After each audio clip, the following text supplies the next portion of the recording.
Cheers. Welcome to the Cheers. Film School. Film School. I'm Joe. I'm Chris, and I'm built for the wild. That's right. I am just a beaver with a ball cap, which is cool. So tonight, we're going to talk about Shazam, based on the classic DC character formerly known as, actually Fawcett and DC character formerly known as Captain Marvel, but it's complicated, so now it's just Shazam, which is actually the word that Billy Batson uses to summon the magic from the wizard Shazam and become Captain Marvel, who is now just Shazam. So Billy Batson. it's going to take a long time for my brain to wrap itself around that. But we got some spoilers ahead in this review because we're going to talk about everything that comes to mind.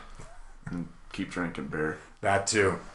So if you've got one, have one with us. Cheers. Please do. Crack it open right now.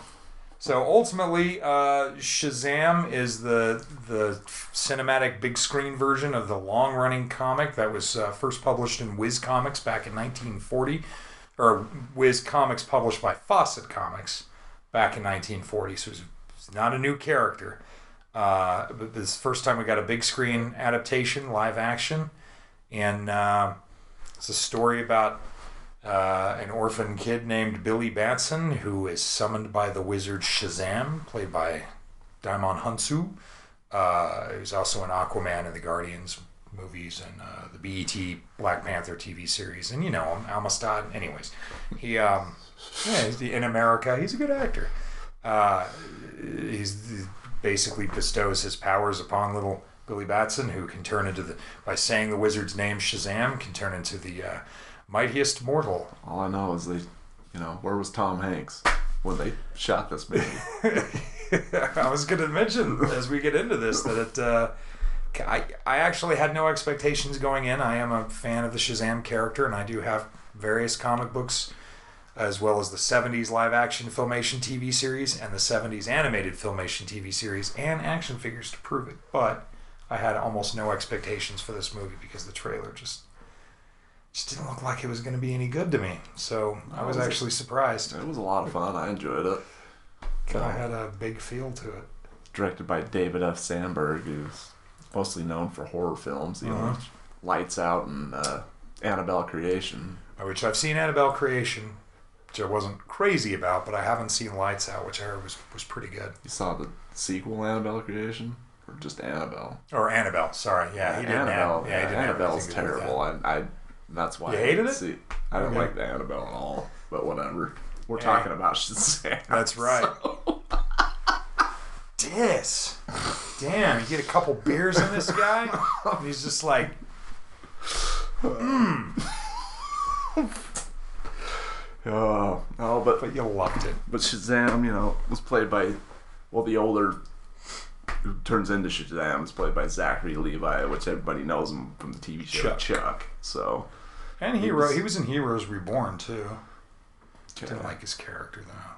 But he was good, I liked the series Chuck, but it's a good cast. Really interesting cast.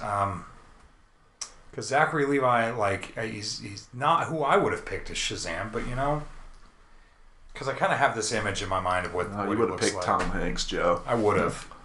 No, I like that they went with that angle, right? Like it was kind of a little bit like Big. There's even a nod to Big in there. Spoilers, by the way, which I thought was really clever. That made me laugh. But I feel like that's the approach that they took. It is he is a child in a grown-up's body, so they're kind of playing to a younger audience, where the comics, especially the Power of Shazam comics in the 90s to early 2000s, weren't necessarily, or just the 90s, they weren't necessarily aimed at kids. So, in fact, Shazam in the beginning, when he was Captain Marvel, it was like two different beings. It's like Billy Batson and Captain Marvel were kind of like Etrigan the Demon and Jason Blood, right? He would just sort of summon forth Captain Marvel, the world's mightiest mortal. And then somewhere along the line here, I think in the post-crisis, it got reinvented to be like, or maybe even the more recent New 52. No, I think it was prior to that, because they did that in the Justice League cartoon, where he's like totally the kid trying to be the adult superhero. But I think Zachary Levi actually did a really good job at being an adult kid. So kudos to that. That surprised me.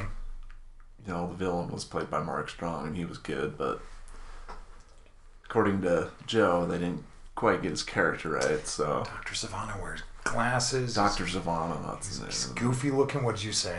Dr. Zavanna? Oh, I didn't... Dr. I couldn't Zhivago? remember his name. It was Omar Sharif. Omar Sharif. No. He did... So if you need a really good bad guy played by an Englishman, even if they're playing an American, you get Mark Strong or Alfred Molina, right? So like, or James Frain, like... Mark Strong, he was Sinestro in the Green Lantern movie. Oh, that's right. Yeah. So this is his second DC movie? That's right. He actually did, for the record, for the people that hate that movie, and I don't completely hate it, there's a lot they got wrong. Mark Strong got Sinestro just right. Like, I would have been happy to see a sequel with him. And somebody else as Hal Jordan, but that's a whole other ball game. But no, Mark Strong, he was an effective villain, but he's one of the things about it that wasn't overly kind of faithful to the comic book, which is fine. It worked for the movie, I think. What'd you think about the whole, again, spoilers, but like the whole origin story of Billy going through the subway, seeing the 7 deadly sins, and yeah, I like that. That was good. It definitely had some dark elements to it. It's kind of a kids comic movie, which it worked, but yeah, it had some dark elements to it. That whole subway scene was, I've seen that interpreted so many times, within comics and the animated series, and even that Superman Shazam. The animated movie? The Return of Black Adam, that James Garner is Shazam. Okay. Yeah, that was so it was like very faithful to that, which I thought was to that origin, which I thought was really cool, because Captain Marvel kind of like Superman and Batman has kind of a defined origin, where Wonder Woman and Aquaman kind of like they have room to play around in. Right. But it was shot by Maxim Alexandra. I'm not familiar with it. He done a lot of horror movies like High Tension and oh really The Hills Have Eyes and the remake, obviously. Yeah, the remakes, and then he actually shot Annabelle Creation as well. So okay, so he's what, French? Belgium. Okay. Yeah. My mistake. I didn't offend anybody. And The Nun, which I like. Okay, The Nun. It's all part of that Annabelle Conjuring universe, which is pretty cool. But I give it 3 out of 4. I liked it. Oh, I definitely give it 3 out of 4. I actually enjoyed it more than Aquaman. I don't hate Aquaman. It was fun to watch. I think this was a more entertaining film, less CGI, kind of a bit more grounded. And the humor, I think, tonally works better in this film than it did with Aquaman, where one moment it's trying to be an action movie and then the next a comedy. And this, you kind of know almost immediately that it's going to be, a lot of it's going to be played for laughs, where Billy Batson and Shazam are concerned, and Freddie Freeman and his the orphanage, or the family that adopts him, like his buddy who's on the crutches because he's got a problem. He's got a bum leg, as they used to say, I suppose. But I got to say too, the whole Shazam family that they worked in there made me really happy. Yeah, they were all really good. Yeah. I don't know what I'm trying to say, but sometimes it just gets in there, and then it just. I don't know a whole lot about this comic. So this was kind of a new introduction to you, maybe, except for some of the animated stuff. Like you'd seen some Justice League Unlimited, right? Right. Yeah.